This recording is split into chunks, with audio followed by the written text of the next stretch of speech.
Durante un cuarto de siglo, Rusia estuvo gobernada por un hombre recordado como uno de los dictadores más brutales de la historia. Una figura tan monolítica en su poder e influencia sobre el país, que gobernaba que incluso hablar en contra de él y de sus políticas podía hacer que una persona desapareciera de su casa o de su lugar de trabajo. Algunos incluso desaparecían de las fotos, en las que aparecían junto al propio hombre. Este hombre, que junto a las fuerzas aliadas, fue decisivo en la derrota de la Alemania nazi y puso fin a la Segunda Guerra Mundial, posiblemente ejerció más poder político que ninguna otra figura en la historia del mundo. Se llamaba Joseph Djugashvili, más conocido como Joseph Stalin. Stalin era un líder político hábil pero despiadado. Bajo su mandato, Rusia experimentó una rápida y masiva industrialización para alcanzar económicamente a sus rivales capitalistas. La agricultura se convirtió en un esfuerzo colectivo, a menudo conocido como agricultura colectiva o comunal, y fue uno de los primeros pasos que Stalin dio para convertir a Rusia en la superpotencia mundial conocida como Unión Soviética. Entre principios de la década de 1930 y su muerte en 1953, José Stalin fue responsable de la ejecución de más de 1 millón de sus propios ciudadanos. Muchos más fueron obligados a realizar trabajos forzados, deportados de Rusia, murieron de hambre o fueron detenidos e interrogados por su policía secreta. De hecho, fue quizás su uso del intenso terror policial lo que hizo que Stalin pasara a la historia.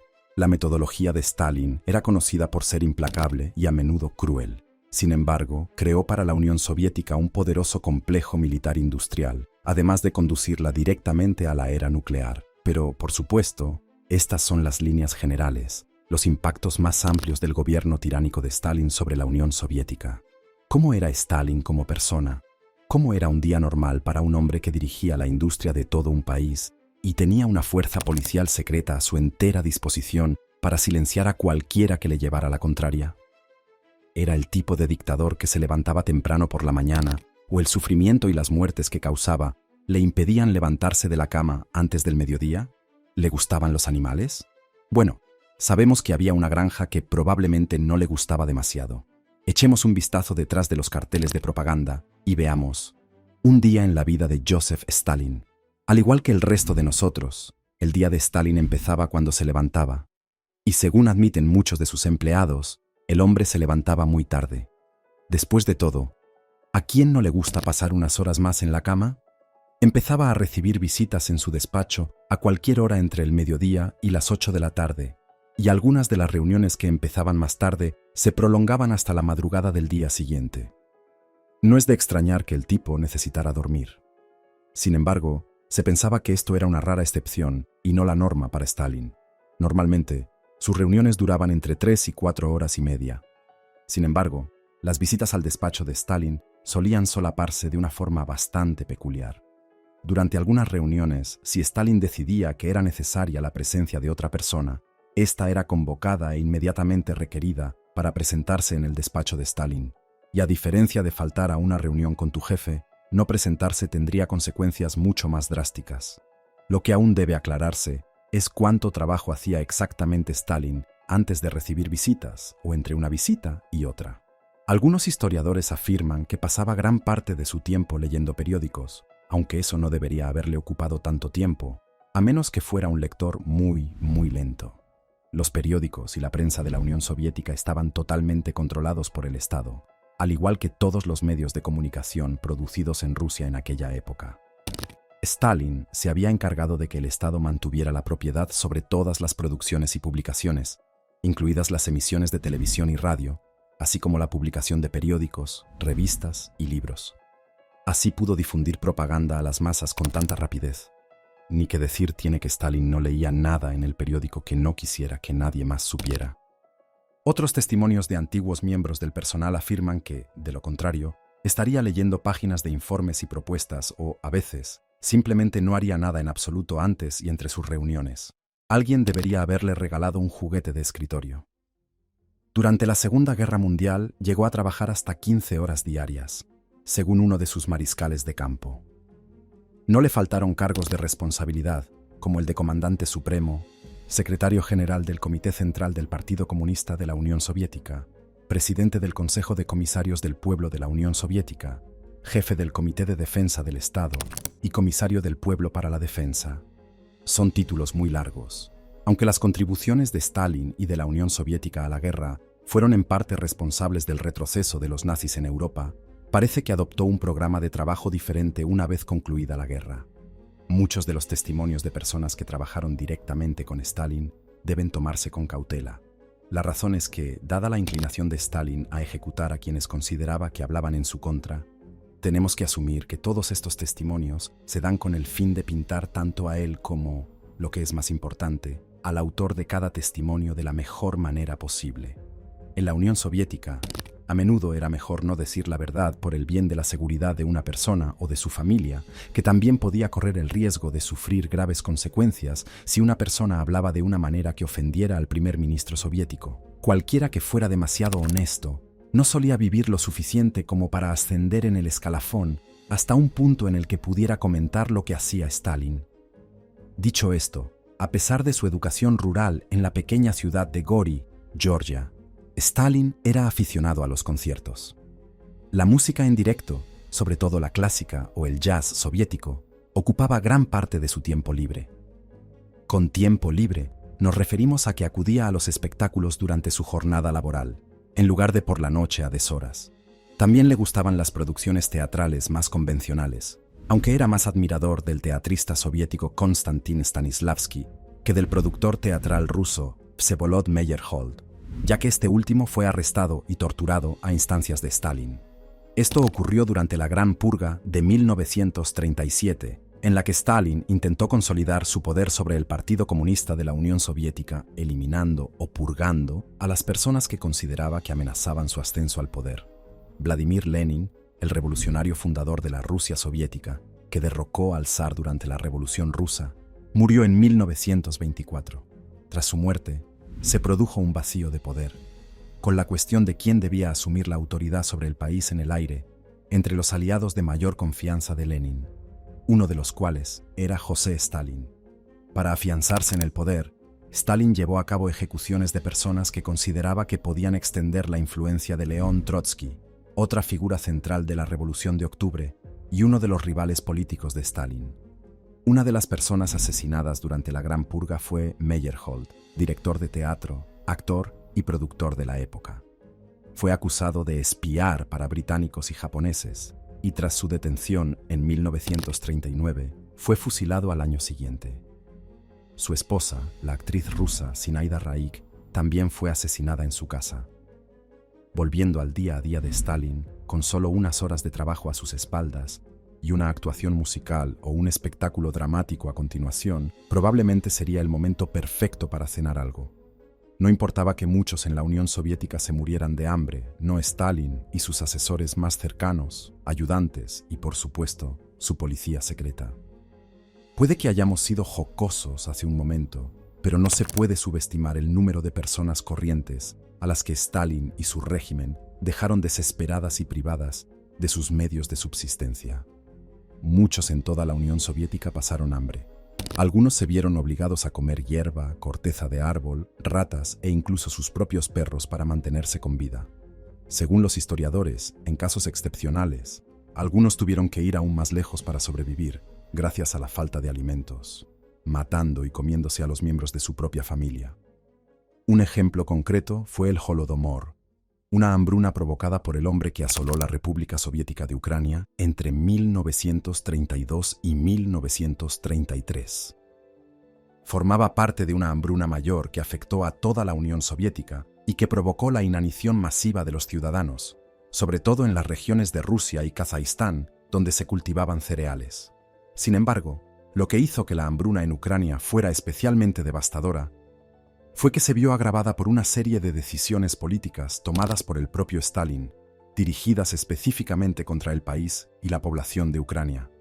Después de que Stalin colectivizara la agricultura de la Unión Soviética en 1929, equipos de agitadores obligaron a los campesinos a ceder sus tierras y propiedades al Partido Comunista para poder crear granjas colectivas.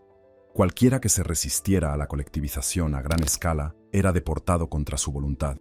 La colectivización provocó un grave descenso de la producción de alimentos. lo que provocó una escasez generalizada.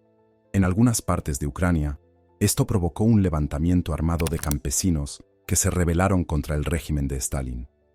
A Stalin le preocupaba que esta ira y resistencia a sus políticas agrícolas le hicieran perder a él y a la Unión Soviética el control de Ucrania. Entonces, ¿les ofreció más alimentos como recompensa o permitió a los campesinos restablecer sus granjas para aumentar la producción? No, incluyó varias granjas ucranianas, pueblos e incluso ciudades enteras en una lista negra que les impedía recibir los pocos alimentos disponibles. La hambruna empeoró, ya que se prohibió a los campesinos salir de Ucrania para buscar otras fuentes de alimentos y como resultado, mucha gente murió de hambre. Stalin, sin embargo, nunca pasó hambre. Después de un día no muy largo en la oficina, le acompañaban sus aliados más cercanos y cualquier otra persona a la que le apeteciera llevar, generalmente a la fuerza, a una cena que podía durar hasta 4 horas enteras. Era un acontecimiento fastuoso, en el que se servía a los invitados comida de lujo acompañada de vino y licores caros.